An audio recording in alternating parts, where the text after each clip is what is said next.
What's going on, guys? Dropaduski here. Today we're going to do the quick and dirty guide for the LoN Spirit Barrage Witch Doctor, what we're seeing all over the leaderboards in all of the regions for Season 10. Now, I'm going to keep this short and sweet for the gear and the abilities because I am going to post a full 91 run that I did a few minutes ago at the end so you can see the gameplay and kind of see how I like to pull the mobs together and blow them up. So let's jump right into the gear.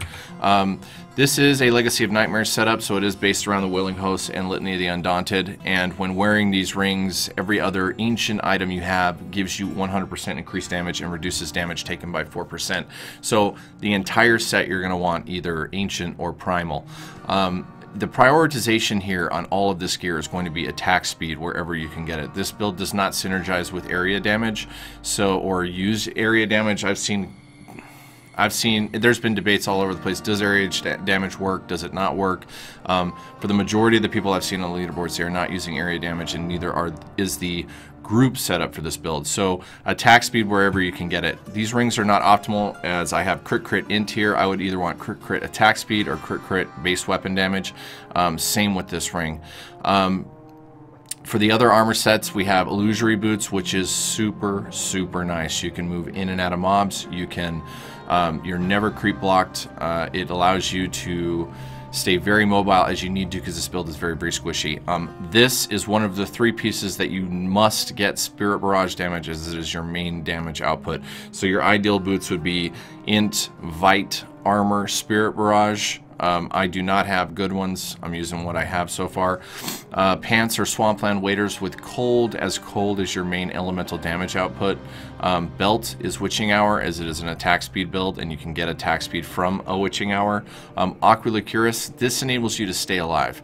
You're going to want one of these with the low end. Obviously this is always a low end roll, so you want 90 is the best roll that you can get on the Aquila Cuirass for the passive.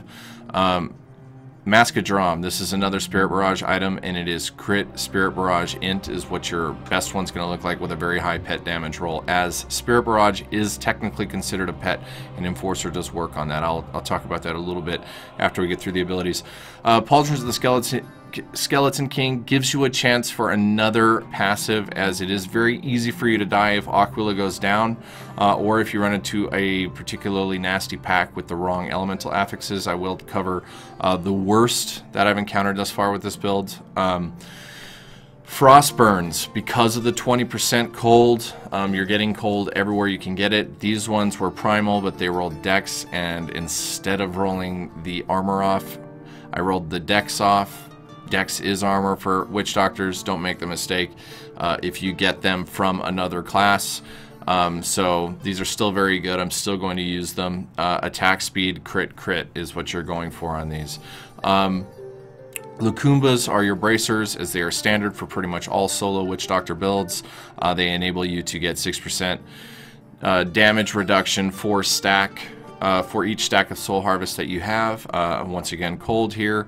This build does utilize the Hellfire Amulet. You're going to be going for that 5th passive, and we'll go over all the passives here shortly. If you do not have a Hellfire Amulet, you're going to want to use Eye of Etlik, or potentially a Cold Amulet, as Cold is one of the worst elementals. Cold or Arcane are some of the worst that you're going to have to deal with. But Eye of Etlik would be the best non-Hellfire Amulet, in my opinion.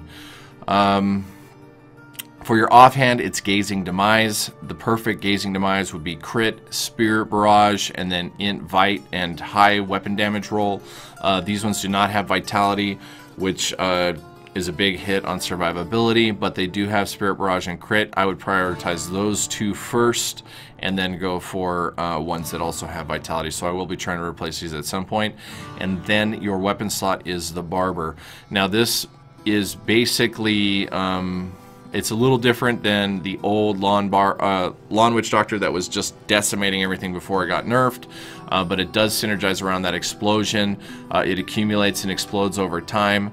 It's very fun to play, and you're once again going to be going for high weapon or high damage roll, percent damage, and attack speed. So this Barber is very good.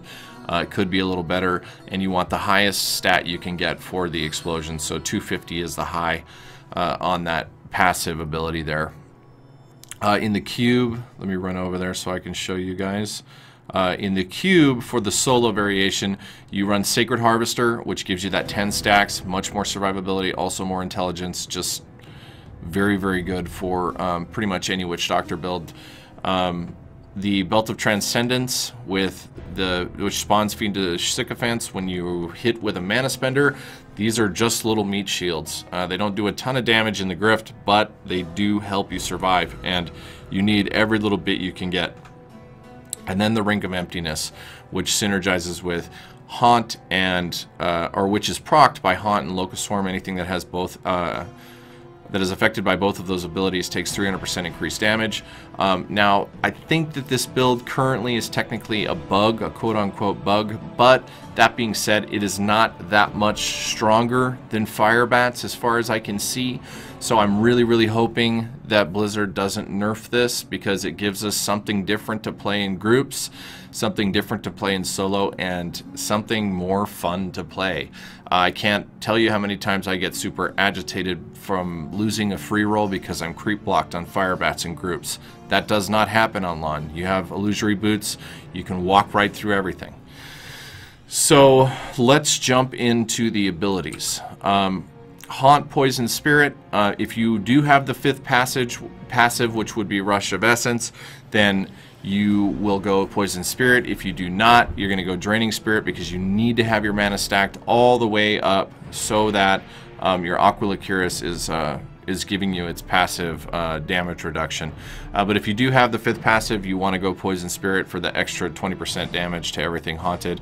It's just really, really good for damage output. Your main damage output here is Spirit Barrage, Phlebotomize. Now, I'll cast this real quick. As you'll see, it has 2 little spirits there, and they spin around in circles. These are technically considered pets. This does so much damage. As you'll see in the 91 run I post afterwards, things just delete. So, and it's okay for boss fights and other things like that, as it does take a little while to kill the boss. You can do it from range. So you can shoot from way across the map and still be hitting the boss. Locust Swarm, Cloud of Insects. Everything that has Locust Swarm deals 25% reduced damage. This is huge for survivability, and it's also used for the Ring of Emptiness proc.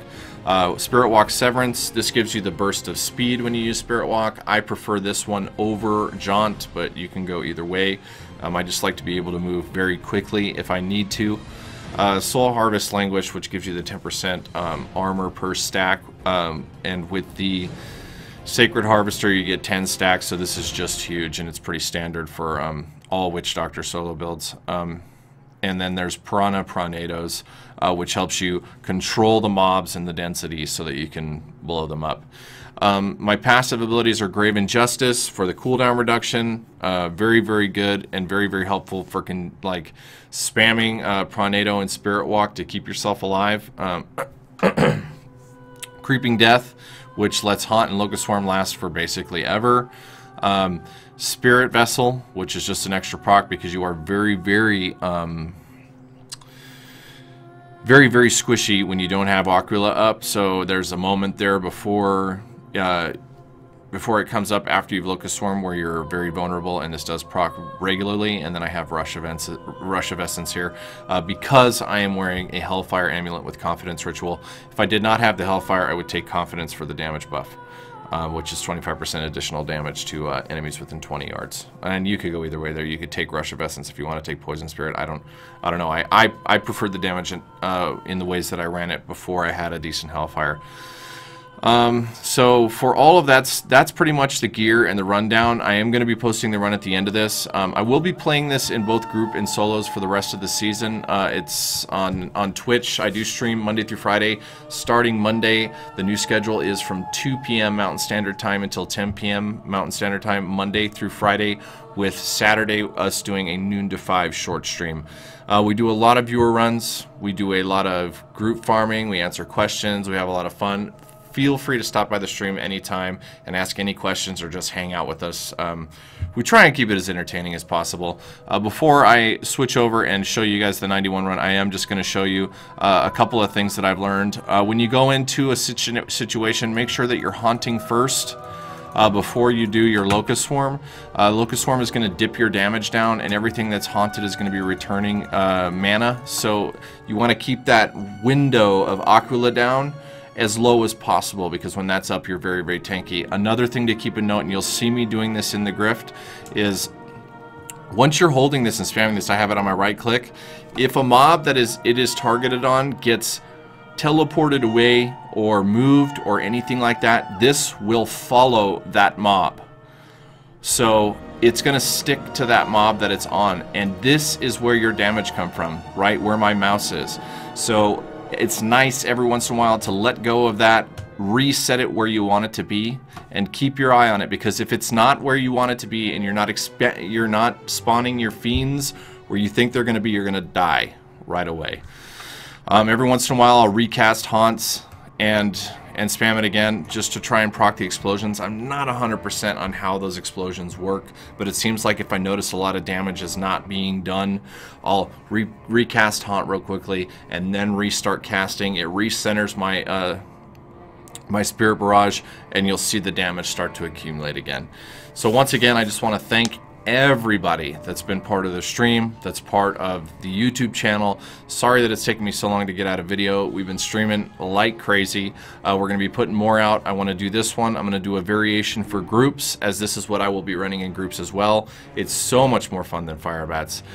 And we'll be putting out other videos, explanations to the 3-man wizard, speed meta, other things like that as we go forward. So I hope you guys enjoy the run. Remember to like and subscribe and stop by the stream anytime. We'd love to have you. Thank you guys. Peace.